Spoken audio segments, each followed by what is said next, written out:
Hi friends, வணக்கம். இன்றைக்கி நம்ம டுடேஸே குட் டே சேனலில் என்ன பார்க்க போகிறோன்னா, ஹிந்தி விஷாரத் பூர்வாதில் இருக்கக்கூடிய நவீன் கத்திய சைனிகா 2 லெசன்ஸில் வந்து தேர்ட் லெசனான நம்பரும் வாலி திஜோரி. இந்த லெசனுடைய சாரான்ஷ் நம்ம ஆல்ரெடி பார்த்துட்டோம். இப்போ இதனுடைய சப்ரசங்கு வியாக்கியா கீஜியே, இதனுடைய இஆர்சி இடம் சூட்டி பொருள் விளக்கம் தருகன்னு சொல்லுவோம் இல்லையா, அதை இப்போ பார்க்கலாம். ஃப்ரெண்ட்ஸ், சாரான்ஷ் பார்த்துட்டு வந்துட்டு அதுக்கப்புறம் நீங்கள் இதை பார்த்தீங்கன்னா உங்களுக்கு ரொம்ப ஈஸியாக புரியும். த்ரூ அவுட் லெசன் என்னன்றதை புரிஞ்சுக்கிட்டீங்க அப்படின்னா அதுக்கப்புறம் உங்களுக்கு வந்து இந்த பர்டிகுலர் சென்டென்ஸ் வந்து எந்த இடத்துல வருது அப்படின்றது உங்களுக்கே புரியும். ஸோ ஈஸியாக உங்களால் அண்டர்ஸ்டாண்ட் பண்ணிக்க முடியும். இப்போ பார்க்கலாம் ஃப்ரெண்ட்ஸ். லெசனுக்குள்ளே போகிறதுக்கு முன்னாடி நீங்கள் இப்போ தான் நம்ம ஃபஸ்ட் டைம் நம்ம சேனலை பார்க்குறதா இருந்தீங்கன்னா தயவுசெய்து சப்ஸ்கிரைப் பண்ணிக்கோங்க. அப்போ தான் அடுத்தடுத்த வீடியோஸ் நான் போடும்போது அதுக்கான நோட்டிஃபிகேஷன் உங்களுக்கு கிடைக்கும். ஓகே ஃப்ரெண்ட்ஸ், இப்போ பார்க்கலாம். कहने को तो कोई कुछ कह सकता है, लेकिन राजा रईसों की नौकरी करना हंसी खेल नहीं है. இப்போது இது என்ன சொல்கிறாங்க அப்படின்னா, நிறைய பேர் யார் வேணால் எப்படி வேணால் சொல்லலாம். ஆனால் லேக்கின் ராஜா அரண்மனையில் வந்து ராஜாக்களுக்கு கீழே வந்து வேலை செய்வது அப்படின்றது சிரிப்பான ஒரு விஷயம் கிடையாது, அவ்வளோ ஈஸியான ஒரு விஷயம் கிடையாது. இப்போ இதை பார்க்கலாம். யார் எங்கே சொல்லியிருக்காங்க, எந்த சந்தர்ப்பத்தில், இதனுடைய விளக்கம் இதை பார்க்கலாம்.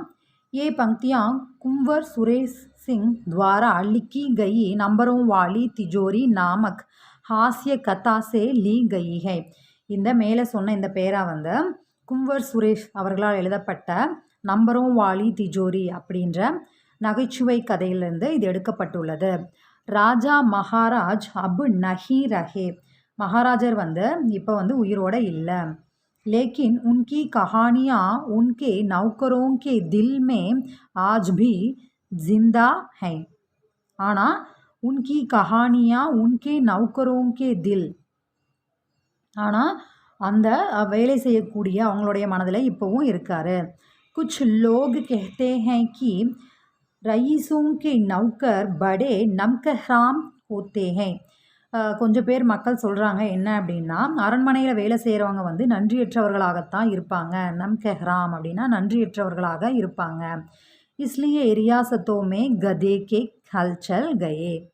लेकिन जो लोग वहाँ नौकरी कर चुके होते हैं उन्हें पता है कि राजा रईसों की नौकरी करना कोई हंसी खेल नहीं है.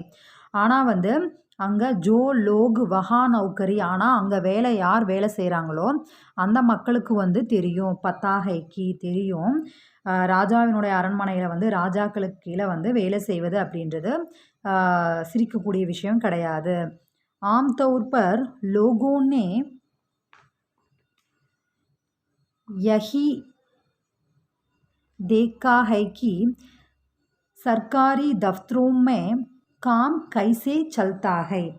பொதுவாக மக்களுக்கு வந்து பார்க்கக்கூடியவங்களுக்கு தெரியும் அரசு அலுவலகங்களில் வேலை செய்கிறவங்களோட வேலை எப்படிப்பட்டது, எப்படி அவங்க வேலை செய்கிறாங்க அப்படின்றது.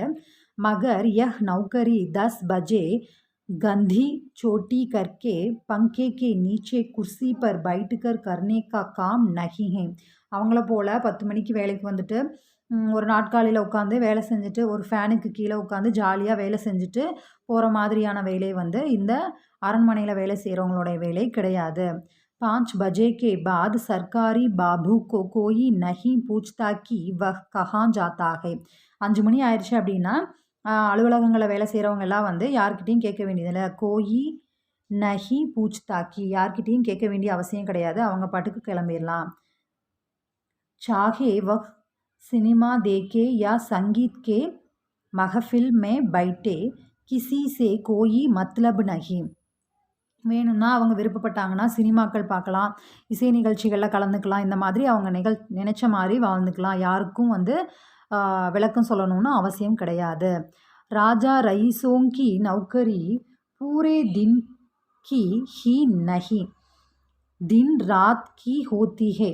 ஆனால் அரண்மனையில் வேலை செய்கிறவங்களுடைய வேலை வந்து வெறும் பகல் நேரங்கள் மட்டும் கிடையாது, பகல் இரவு அப்படின்னு எல்லா நேரங்கள்லேயும் அவங்க வேலை செய்யணும். ஜப் புலாவா ஆத்தா है हाजिर होना पड़ता है और वहाँ जो भी चर्चा चल रही होती है.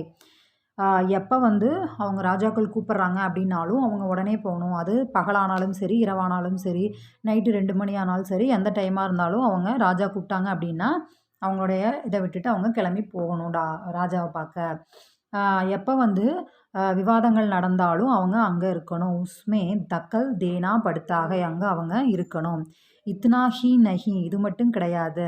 வஹா அப்னி ராய் நஹி தேனி ஹை பல்கி ராஜா சாஹப் கா முஹ் தேக்குகர் ததனுசார் போல்னா படுத்தாக.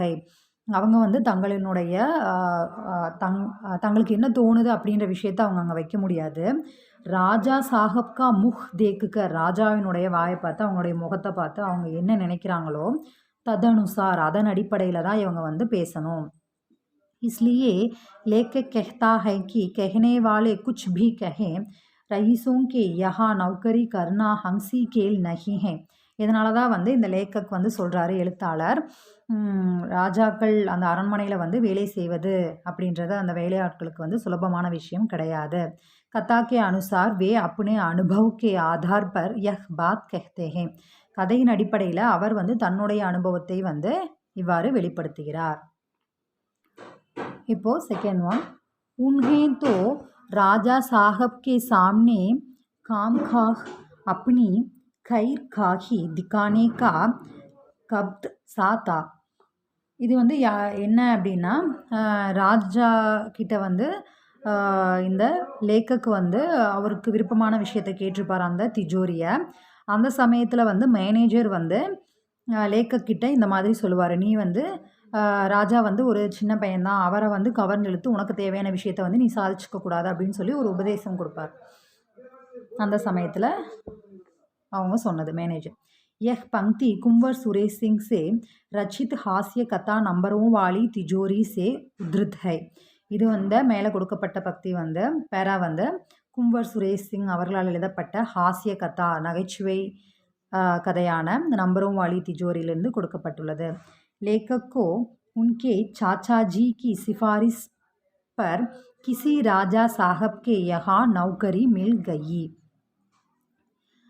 எழுத்தாளர் வந்து தன்னுடைய சித்தப்பாவினுடைய சிஃபாரிசின் காரணமாக இவருக்கு வந்து ஒரு ராஜாவினுடைய அரண்மனையில் வேலை கிடைச்சிருக்கு. குச் ஹி தினோं में वे ராஜா சாஹப் கே அஜீஜ் ஹோ கயே. கொஞ்ச நாள்லேயே வந்து அவர் ராஜாவுக்கு பிடித்தமான ஒருவராக ஆகிவிடுகிறார். भले ही दूसरे कर्मचारी इस कारण उनसे ज़रा जलते रहे हो. இவர் வந்து ராஜாவுக்கு ரொம்ப பிடித்தமானவராக ஆகி போகிறனால அங்கே இருக்கிற மற்ற வேலையாட்களுக்கு வந்து இவர் மேலே வந்து ரொம்ப வெறுப்பாக இருக்காங்க, இவர் மேலே ஒரே பொறாமையாக இருக்காங்க. ராஜா சாஹப் கே கமரே கே பாஹர் ஏக் खूबसूरत तिजोरी बेकार पड़ी हुई थी. ராஜாவினுடைய கமரே அவங்களுடைய அந்த ரூமுக்கு வெளியே வந்து ஒரு அழகான திஜோரி ஒரு பெட்டி வந்து கேட்பாரற்று அங்கே இருக்குது. உஸ்கி பனாவட்டு லேக்கக்கோ அச்சி லகி. அதனுடைய அமைப்பு வந்து அந்த எழுத்தாளருக்கு அதனுடைய வடிவம் வந்து ரொம்ப பிடிச்சி போயிடுது. திஜோரி நம்பரும் வாலி தி ஜிஸ்கா நம்பர் கிசி கோ பத்தா நஹிதா. இது வந்து நம்பரால், அதுதான் வந்து இந்த லெசனினுடைய ஹெட்டிங்கே வந்து நம்பரும் வாலி திஜோரி, நம்பரால் திறக்கப்படக்கூடிய அந்த பெட்டி, அந்த ஒரு பீரோ, அதுதான் திஜோரி நம்பரும் வாலி தி. அந்த பெட்டி வந்து நம்பரால் திறக்கப்படக்கூடியது. ஜிஸ்கா நம்பர் கிசி கோ பத்தா நஹிதா, யாருக்குமே அதை திறக்கக்கூடிய அந்த நம்பர் வந்து தெரியாது. इसलिए नई तिजोरी लाई गई और इसे बाहर रखा गया था. அதனால் புதுசாக ஒரு பெட்டியை வாங்கி வச்சுட்டாங்க. இந்த பழைய பெட்டியை வந்து நம்பர் தெரியல அப்படின்றதுனால வெளியே வச்சுட்டாங்க. लेखक का मन जानकर राजा भी उसे देने के लिए तैयार हो गए. லேக்கக்கு வந்து அது ரொம்ப பிடிச்சி போனதுனால ராஜா கிட்ட போய் நம்ம இதை வாங்கிக்கலாம் கேட்டு அப்படின்னு சொல்லி அவர் முடிவு பண்ணுறாரு. ராஜா சாஹப் கம் உம்ரு கேத்தை. ராஜா வந்து ரொம்ப சின்ன வயது இருக்கக்கூடியவர், இன்னும் வந்து அவர் மைனராக தான் இருக்கார். इसलिए अदालत ने कोर्ट ऑफ वार्डर्स के तहत एक मैनेजर नियुक्त कर रखा था. அதனால் கோர்ட்டில் இருந்து என்ன ஒன்று ரெடி பண்ணியிருப்பாங்க அப்படின்னா, இந்த ராஜா வந்து ரொம்ப சிறு வயதாக இருக்கிறனால இவருக்கு வந்து ஒரு மேனேஜரை வந்து நியமிச்சிருப்பாங்க. இவருக்கு ஒரு கார்டியன் மாதிரி மேனேஜரை நியமிச்சிருப்பாங்க. यह हाथीनुमा मैनेजर हर बात में दखल देते थे और अपने मन की चलाते थे. இந்த மேனேஜர் வந்து எல்லா சமயத்துலேயுமே வந்து ராஜாவினுடைய எல்லா விஷயங்களையுமே வந்து தலையிடுறாரு. அவருக்கு தகுந்த மாதிரி அந்த விஷயங்களில் அவர் வந்து முடிவெடுத்துக்கிறாரு. इतनी खूबसूरत तिजोरी लेखक को दिया जाना उन्हें पसंद नहीं आया. இவ்வளவு அழகாக இருக்கக்கூடிய அந்த பெட்டியை வந்து லேக்கக்கு கொடுக்கறதுக்கு அந்த மேனேஜருக்கு பிடிக்கல.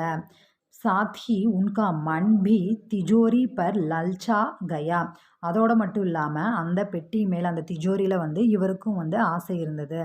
वे हमेशा अपने को राजा के हित चिंतक के रूप में पेश करना चाहते थे. அதோட இல்லாமல் இப்போ அவர் என்ன பண்ணுறாரு அப்படின்னா, எப்பவுமே வந்து ராஜா முன்னாடி ஹித் சிந்தக், ராஜாவுக்கு நான் எப்பவுமே வந்து ரொம்ப நல்லது தான் நினைக்கிறேன் அப்படின்ற வடிவத்தில் தான் வந்து அவர் வந்து ராஜா முன்னாடி எப்பவுமே நடந்துக்குவார். इसलिए उन्होंने लेखक को उपदेश दिया कि, அதனால் இப்போ அவர் வந்து லேக்கக்கு உபதேசம் கொடுக்குறாரு. கி என்னன்னா, ராஜா சாஹப் வயசக் நஹி ஹை, ராஜா வந்து இன்னும் மைனராக தான் இருக்கார், அவருக்கு உரிய ஏஜ் இன்னும் வரல. इसलिए उन्हें फुसलाकर अपने लिए लाभ उठाना उचित नहीं है. அதனால் அவரை வந்து கவர்ந்தெழுத்து, ஃபுஸ்லாக்கர் அப்படின்னா அவரை கவர்ந்தெழுத்து அவர்கிட்ட இருந்து நாம் லாபம் சம்பாதிக்க கூடாது. फिर राजा से बताया कि तिजोरी आज नहीं खुलती तो क्या हुआ. அதுக்கப்புறம் ராஜா கிட்ட சொல்கிறாரு என்னென்னா, திஜோரியை வந்து இப்போ வேணால் நமக்கு நம்பர் தெரியலன்னு சொல்லி ஓப்பன் பண்ண முடியாமல் இருக்கலாம். பிர் கபி குல் ஜாயேகி, ஆனால் இதுக்கப்புறம் வந்து நம்ம திறக்க முடியும் அப்படின்னு சொல்கிறாரு. इस तरह लेखक को वंचित करने के बाद चालाकी से तिजोरी अपनी कोठी पर पहुंचवा दी. இந்த விதத்தில் வந்து லேக்கக்கை வந்து தண்டிச்சுட்டு, அதாவது அவருக்கு கொடுக்காம அவரை கஷ்டப்படுத்திட்டு ஏமாற்றிட்டு புத்திசாலித்தனமாக அந்த சாலாக்கி அப்படின்னா புத்திசாலித்தனமாக அந்த மேனேஜர் வந்து அந்த பெட்டியை தன்னோட வீட்டுக்கு அனுப்பி வச்சிட்டாரு. இப்போது தேர்ட் ஒன், लेकिन इससे अपने कमरे की खूबसूरती बढ़ाने की हिम्मत मुझ में नहीं है. ஆனால் இந்த பெட்டி வந்து என்னதான் ரொம்ப அழகாக இருந்தாலும் இதை வந்து என்னுடைய ரூமில் வச்சு அதனுடைய அழகை வந்து நான் அதிகப்படுத்த விரும்பலை, அந்த தைரியம் வந்து எனக்கு இல்லை அப்படின்னு சொல்கிறாங்க. இது யார் எப்போ சொல்கிறாங்க அப்படின்றத பார்க்கலாம்.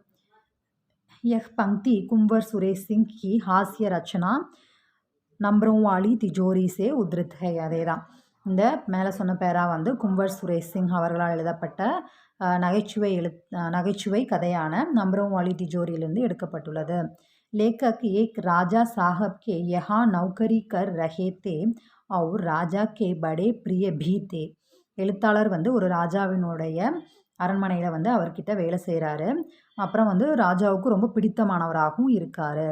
जब राजशाही खत्म हो गई और लेखक घर जाने लगे तो राजा साहब ने एक तोहफ के तौर पर नंबरों वाली तिजोरी उन्हें दे दी. எப்போ வந்து ஜப் ராஜ்ஷாஹி அப்படின்னா லேக்கக்கு வந்து அங்கே வேலை செஞ்சு அவருக்கு வந்து இப்போ பணி ஓய்வு கிடைச்சிருச்சு. பணி ஓய்வு முடிஞ்சதுக்கு அப்புறமா கத்தம் ஹோ கயி முடிஞ்சிருச்சு. அப்போ வந்து லேக்கக்கு வந்து வீட்டுக்கு அனுப்புறதுக்கு முன்னாடி ராஜா வந்து ஏக் தோஹஃப் கே தௌர், ராஜா வந்து அவருக்கு பிடிச்சிருந்ததுனால அந்த லேக்கக்கை அவருடைய அந்த ஓய்வு பெறதுனால அவருக்கு ஒரு கிஃப்ட்டு கொடுக்குறாரு. அது என்ன கிஃப்ட்டுன்னா அந்த நம்பரோं वाली तिजोरी, அதை ஆல்ரெடி அவர் விருப்பப்பட்டிருந்தார் இல்லையா, அந்த பெட்டகத்தை வந்து அவர் அனுப்பி வைக்கிறாரு, கொடுக்குறாரு. और अपने खर्च से लेखक के घर तक पहुंचा भी दिया. அதோடு மட்டும் இல்லாமல் தன்னுடைய செலவுலையே வந்து அந்த பெட்டியை வந்து லேக்கக்குடைய இல்லத்துக்கு அனுப்பி வைக்கிறாரு. लेकिन लेखक ने तिजोरी को घर के बाहर ही रख छोड़ा है. ஆனால் எழுத்தாளர் என்ன பண்ணுறாரு அப்படின்னா, முதல்ல வந்து அந்த பெட்டியை விரும்பியிருந்தவர் இப்போ அந்த பெட்டி அவர் வீட்டுக்கு வந்ததுக்கப்புறம் கூட அந்த பெட்டியை घर के बाहर வீட்டுக்கு வெளியவே வச்சிட்றாரு.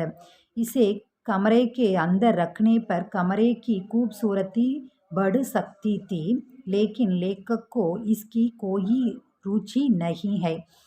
இந்த பெட்டியை வந்து அவருடைய ரூம்குள்ளே அவருடைய இல்லத்தில் வச்சோம் அப்படின்னா இல்லமே வந்து அழகாயிரும்.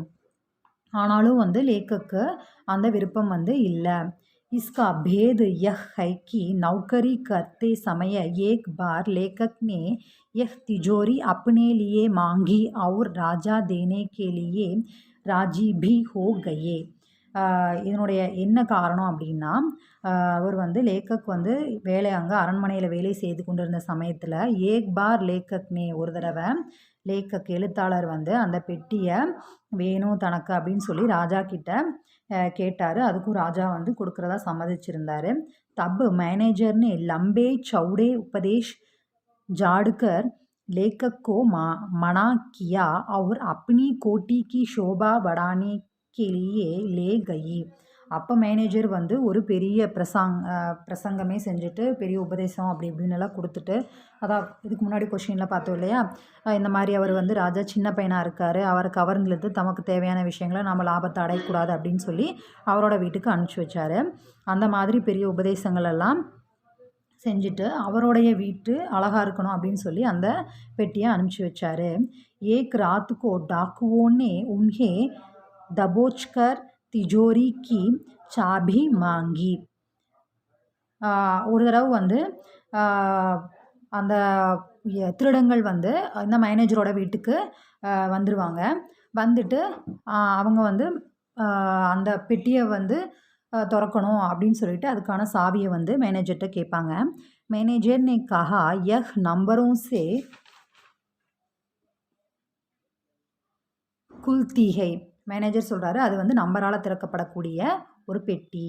டாக்குவோன்னே நம்பர் மாங்காத்தோ பத்தா நஹி பாயே. இப்போ வந்து திருடங்க வந்து சரி சாவி இல்லைன்னா ஓகே அந்த நம்பரை சொல்லு அப்படின்னு கேட்குறாங்க. நம்பர் மாலும் ந ஹோனே பர் டாக்குவோன்னே மேனேஜர் கி பீட் கி கூப் மர்மத் கர் தி. நம்பரும் இப்போ தெரியல, ஏன்னா அது ஆல்ரெடி நம்பர் தெரியாமல் தான் இருந்தது அந்த திஜோரி. அந்த பெட்டியை தான் இவர் தூக்கிட்டு வந்தார் இல்லையா. இப்போ திருடங்க வந்து நம்பர் கேட்டதுனால அந்த நம்பரும் அவருக்கு தெரியாது. ஸோ எனக்கு அந்த நம்பரும் தெரியாது அப்படின்னு சொல்கிறதுனால அவங்க வந்து கோவப்பட்டு அந்த திருடங்க வந்து இவரை பயங்கரமாக அடித்து பின்னி எடுத்துடுறாங்க. இஸ் தரஹ் மேனேஜருக்கு ஷவுக் பூரா ஹோ கயா. அதனால் மேனேஜருக்கு வந்து அந்த பெட்டி மேலே இருந்த இன்ட்ரெஸ்டே வந்து போயிருச்சு. அதனால் அந்த பெட்டியை வந்து திருப்பி அரண்மனைக்கு அனுப்பிச்சிருப்பார். लेखक के लिए अब तिजोरी राजा साहब की यादगार है. लेखक के लिए இப்போது லேखकக்காக அந்த பெட்டி அந்த திஜோரியை வந்து ராஜா வந்து ஒரு பரிசாக அவருடைய ஞாபகமாக அனுப்பியிருக்காரு. मैनेजर का अनुभव जानने के कारण लेखक इस तिजोरी से अपने कमरे की खूबसूरती படானா நஹி சாகத்தே. மேனேஜரனுடைய அந்த அனுபவம் பற்றி லேखक தெரிஞ்சிருந்த காரணத்தினால அந்த பெட்டியை தன்னோட வீட்டில் வச்சு தன்னுடைய இல்லத்தினுடைய அழகை அதிகப்படுத்த அவர் விரும்பலை அந்த பயத்தினால. ஓகே ஃப்ரெண்ட்ஸ், உங்களுக்கு இப்போ நான் எடுத்த இந்த ERC புரிஞ்சிருந்தது அப்படின்னா இந்த வீடியோவை லைக் பண்ணுங்கள். இதில் இருக்கிற ப்ளஸ் ஆர் மைனஸ் என்ன அப்படின்றது எனக்கு கமெண்ட் பண்ணுங்கள். இதே மாதிரி விஷாரத் பூர்வாத் படிக்கிற உங்கள் ஃப்ரெண்ட்ஸ் எல்லாருக்கும் இதை ஷேர் பண்ணுங்கள். அவங்களையும் மறக்காமல் சப்ஸ்கிரைப் பண்ண சொல்லுங்கள். அண்ட் கண்டிப்பாக நீங்களும் சப்ஸ்கிரைப் பண்ணிடுங்க. ஓகே ஃப்ரெண்ட்ஸ், பாய்.